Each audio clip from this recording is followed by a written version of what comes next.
पढ़ेंगे programmable peripheral devices.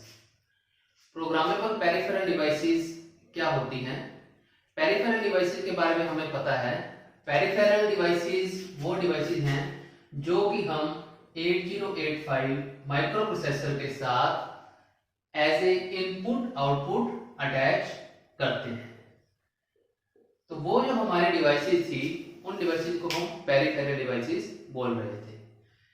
अब हम कह रहे हैं कि programmable peripheral devices, it means ऐसी पेरिफेरल डिवाइसेस जिनको हम प्रोग्राम कर सकते हैं। ऐसी डिवाइसेस प्रोग्रामेबल पेरिफेरल डिवाइसेस कहलाएंगे। तो ऐसी डिवाइसेस जो इनपुट आउटपुट के फंक्शन थे वो सारे फंक्शंस वो परफॉर्म कर सकती हैं जो कि इनपुट आउटपुट डिवाइसेस परफॉर्म कर रही थी। इसके अलावा जो प्रोग्रामेबल पेरिफेरल डिवाइसेस हैं वो और भी कुछ फंक्शन परफॉर्म कर सकती हैं, जैसे कि टाइम डिलेस ऐड कर सकती हैं, वो काउंटर की तरह काम कर सकती हैं, काउंटिंग कर सकती हैं, एंड इंटरप्ट्स की तरह वो काम कर सकती हैं। तो जो प्रोग्रामेबल पेरिफेरल डिवाइसेस हैं वो इनपुट आउटपुट फंक्शंस भी परफॉर्म करेंगी और ये सारे फंक्शंस भी परफॉर्म करेंगी। अब बात ये आती है कि ये जो डिवाइसेस हैं इनको हम प्रोग्रामेबल बोल रहे हैं, तो ये प्रोग्राम कैसे होंगे? तो ये प्रोग्राम ऐसे होंगे कि इसके अंदर एक कंट्रोल रजिस्टर होगा। जो भी ये डिवाइस होगी उसके अंदर एक कंट्रोल रजिस्टर होगा।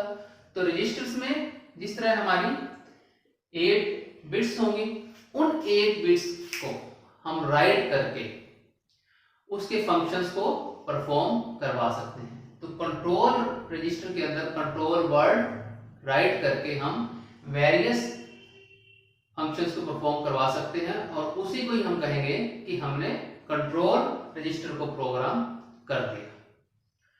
तो हमारे पास बहुत सारी प्रोग्रामेबल पेरिफेरल डिवाइसेस हैं जिससे हम अलग अलग फंक्शंस परफॉर्म कर सकते हैं। कुछ प्रोग्रामेबल पेरिफेरल डिवाइसेस के कुछ एग्जांपल हैं हमारे पास, जैसे 8255 programmable peripheral interface, 8253 programmable interval timer, 8257 direct memory access controller, 8259 PIC programmable interrupt controller, 8279 programmable keyboard display interface.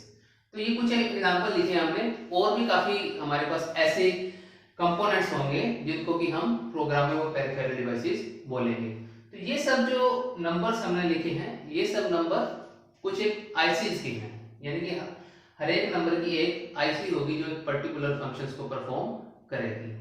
अब हम वन बाय वन देखते हैं कि ये जो आईसीज हैं ये किस तरह से फंक्शंस परफॉर्म करेंगी और किस तरह से इसके कंट्रोल वर्ड को हम प्रोग्राम कर सकते हैं, या इसकी वर्किंग क्या होगी, इसके अंदर कितने मोड्स होंगे वर्किंग के, ये सारा कुछ हम डिस्कस करेंगे। जो फर्स्ट प्रोग्रामेबल पेरिफेरल डिवाइसेस है वो है 8255 पीपीआई प्रोग्रामेबल पेरिफेरल इंटरफेस। तो ये जो हमारी आईसी है ये क्या काम करेगी? इसको यूज करेंगे हम फॉर पैरेलल डाटा ट्रांसफर। जैसे कि हम इनपुट आउटपुट डिवाइसेस से करते थे वैसे ही इसका यूज करेंगे हम पैरेलल डाटा ट्रांसफर के लिए। इससे पिछले चैप्टर में हमने पढ़ा है कि हम पेरिफेरल डिवाइसेस और माइक्रो प्रोसेसर के बीच में डाटा ट्रांसफर कैसे कर सकते हैं। तो हमारे पास कई टेक्निक थी। तो ये जो डिवाइस है हमारी ये डाटा ट्रांसफर कैसे कर सकती है? या तो ये डाटा ट्रांसफर कर सकती है as a simple input output device, जैसे कि आम इनपुट आउटपुट डिवाइस करती है, या फिर हमने एक interrupt driven data transfer technique पढ़ी थी, तो ये इंटरप्ट के थ्रू भी डाटा को ट्रांसफर कर सकती है। तो ये मल्टी फंक्शंस हैं, इंटरप्ट के थ्रू भी डाटा ट्रांसफर हो रहा है और सिंपल इनपुट आउटपुट डिवाइसेस के थ्रू भी डाटा ट्रांसफर हो रहा है। तो मेन इस आईसी का काम क्या है? पैरेलल डाटा ट्रांसफर के लिए आईसी यूज होगी। अब इसके अंदर हमने क्या क्या पॉइंट्स पढ़ने हैं, क्या क्या चीजें जो मेन है वो पढ़नी है। तो इसके अंदर हम पढ़ेंगे कि इसका पिन डायग्राम कैसा है, कितनी इसके अंदर पिन्स हैं, क्या क्या उनके फंक्शंस हैं। उसके बाद इसका ब्लॉक डायग्राम कैसा है ये हम स्टडी करेंगे। उसके बाद हम स्टडी करेंगे कि हम इसको प्रोग्राम कैसे कर सकते हैं, यानी कि इसके कंट्रोल वर्ड को, उस कंट्रोल वर्ड के अंदर कौन कौन सी बिट्स हैं और उनका फंक्शन क्या है। और फाइनली हम पढ़ेंगे कि इसको हम परफॉर्म कैसे करवाएंगे, इसका फंक्शंस कैसे परफॉर्म होगा, तो यानी कि कितने मोड्स में ये काम कर सकता है, तो इसके ऑपरेटिंग मोड्स क्या क्या होंगे। तो ये चार चीजें हम इसमें पढ़ेंगे। इसके अंदर हमारे पास जो फर्स्ट है वो है इसका पिन डायग्राम। तो 8255 के अंदर हमारे पास जो टोटल पिन्स हैं वो होंगी 40 पिन्स। तो ये 40 पिन आईसी है। इसको नंबर वाइज हम आईसी को नहीं दिखा रहे, वो आप इसकी डाटा शीट से देख सकते हैं कौन से नंबर पे कौन सी इनपुट या आउटपुट कनेक्टेड है। हम जनरली शो कर रहे हैं कि इसकी पिन्स कौन कौन सी हैं और वो किस तरीके की दिखेंगी। तो हमारे पास टोटल 40 पिन्स हैं। इन 40 पिन्स में से जो 24 पिन्स हैं हमारे पास, वो इनपुट आउटपुट पिन्स होंगे और इनको हमने 3 पार्ट्स में डिवाइड करना है। वो हमारे पास 3 पोर्ट होंगे, port A, port B and port C. तीनों ही 8 पिंस के होंगे, जैसे कि हमने यहां शो कर रखा है। Port A PA02 PA7, port B PB02 PB7 और पोर्ट सी। पोर्ट सी जो है उसको हम 2 पार्ट्स में डिवाइड करते हैं, port C upper and port C lower. तो पोर्ट सी जो अपर है उसमें हम पिन्स रखेंगे PC4 to PC7 और जो पोर्ट सी लोअर है उसमें हम पिन रखेंगे PC0 to PC3। इस तरीके से हमारे पास पोर्ट तो 3 होंगे, लेकिन जो हमारा तीसरा पोर्ट है पोर्ट सी, उसको हम 4 बिट्स के पोर्ट में भी यूज कर सकते हैं, port C upper and port C lower. तो हम इसको as a input output ports use कर सकते हैं। तो ये हमारे पास 3 पोर्ट्स हो गए। बाकी इसकी जो पिन्स होंगी VCC and ground and data बस D0 to D7। ये जो सारे पिन्स हैं हमारी, ये 8085 से कनेक्टेड होंगी। 8085 की जो डाटा बस है उसके साथ ये कनेक्टेड होगी और उसकी जो एड्रेस लाइंस होंगी उनको हम डिकोड करके चिप को सेलेक्ट करेंगे। तो CS क्या है हमारा, चिप सेलेक्ट। चिप को सेलेक्ट करने के लिए यूज होगी रीसेट। इसको हमने अगर रीसेट करना है, इनिशियल कंडीशन पर लेकर आना है, तो हम यूज करेंगे रीसेट पिन को। उसके बाद हमारे पास पिन है A0 and A1।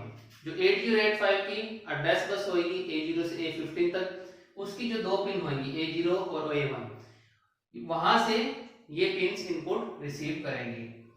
RD bar read bar, WR bar right बार। तो ये हमारे पास टोटल 40 पिन्स हो गई।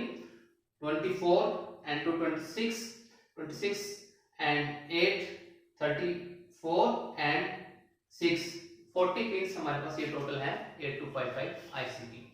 अब हम जब नेक्स्ट पढ़ेंगे कि इसका ब्लॉक डायग्राम क्या है, उसमें इन पिन्स का फंक्शंस भी देखेंगे कि किस तरीके से ये पिन्स यूज हो रही है। तो ये है हमारा ब्लॉक डायग्राम ऑफ 8255 IC। इस ब्लॉक डायग्राम में हम देखते हैं कि जो हमारे पास 3 पोर्ट्स हैं, port A and port B, उसको 2 ग्रुप में डिवाइड किया गया है, that is group A and group B। Group A के अंदर पोर्ट A इसकी 8 पिन्स हैं और पोर्ट C अपर इसकी 4 पिन है। तो ये पूरा हमारा होगा ग्रुप A। इसी तरीके से ये पूरा होगा ग्रुप B। ग्रुप B के अंदर पोर्ट B की 8 पिन्स और पोर्ट C लोअर की 4 पिन्स। तो इस तरीके से हमारे पास 2 ग्रुप होंगे, group A and group B। अब हमारे पास एक रीड राइट लॉजिक होगा जो कि कंट्रोल सिग्नल रिसीव करेगा 8085 से और इन सब पोर्ट्स को वो कंट्रोल करेगा। तो जो रीड राइट लॉजिक है उसका कंट्रोल हमारा जाएगा ग्रुप A कंट्रोल में और ग्रुप बी कंट्रोल में। ग्रुप ए कंट्रोल फिर ग्रुप ए को कंट्रोल करेगा, group B control group B को कंट्रोल करेगा। फर्दर इसका कंट्रोल हमारा कंट्रोल वर्ड के अंदर भी जाएगा। हमारे पास 8 बिट्स की डाटा बस होगी। ये डाटा बस हमारी अटैच होगी 8085 के साथ और ये इसकी इंटरनल डाटा बस होगी। यहां से ये डाटा रिसीव करके हमारा डिफरेंट पोर्ट्स के ऊपर भेज सकता है या उनसे डाटा को रिसीव कर सकता है और यहां से डाटा हमारा कंट्रोल वर्ड के अंदर जा सकता है। यानी कि कंट्रोल वर्ड के अंदर हम सिर्फ डाटा राइट करते हैं और लेकिन इनपुट आउटपुट पोर्ट से हम रीड और राइट दोनों कर लेंगे। और हमारे पास जो ये रीड राइट लॉजिक है ये डिफरेंट कंट्रोल सिग्नल रिसीव करेगा 8085 से। तो हमारे पास जो ये सिग्नल होगा चिप सेलेक्ट सिग्नल, ये हमारा रिसीव होगा 8085 से। अगर ये 0 है तभी हमारी जो पूरी आईसी है 8255 सेलेक्ट होगी, अदरवाइज वो सेलेक्ट नहीं होगी। और हमारे पास जो रीड सिग्नल है वो 8085 से रिसीव होगा कि हमने डिफरेंट इनपुट आउटपुट पोर्ट से डाटा रीड करना है। अगर ये लो होगा तो हम रीड करेंगे, अगर ये लो होगा इट मींस हम डिफरेंट इनपुट आउटपुट तो डाटा राइट कर सकते हैं या कंट्रोल वर्ड के ऊपर डाटा राइट कर सकते हैं। A0 और A1 इसका फंक्शन क्या होगा कि कौन सा पोर्ट हमारा सिलेक्ट हुआ है या कंट्रोल वर्ड सिलेक्ट हुआ है। इसका फंक्शन इस तरीके से परफॉर्म होगा CS bar A0 A1 and device selected A1 and A0। Device हमारे जो 8255 आईसी है वो तभी सिलेक्ट होगी जब हमारा CS क्या होगा 0 होगा। अगर ये 0 नहीं होगा तो डिवाइस सिलेक्टेड नहीं होगा। अब हमारे पास दो बिट्स हैं A1 A0, इसके 4 कॉम्बिनेशन हो सकते हैं 00 01 10 1। तो इसमें हमारे पास कौन कौन सी डिवाइस सिलेक्ट होगी। अगर 00 है तो पोर्ट A सिलेक्ट होगा, 01 है तो पोर्ट B सिलेक्ट होगा, 10 है तो पोर्ट C सिलेक्ट होगा और 11 है तो कंट्रोल रजिस्टर सिलेक्ट होगा। इस तरीके से A1 और A0 के कॉम्बिनेशन से हम डिफरेंट ग्रुप्स को सिलेक्ट पोर्ट्स को सिलेक्ट कर सकते हैं या कंट्रोल वर्ड को सिलेक्ट कर सकते हैं।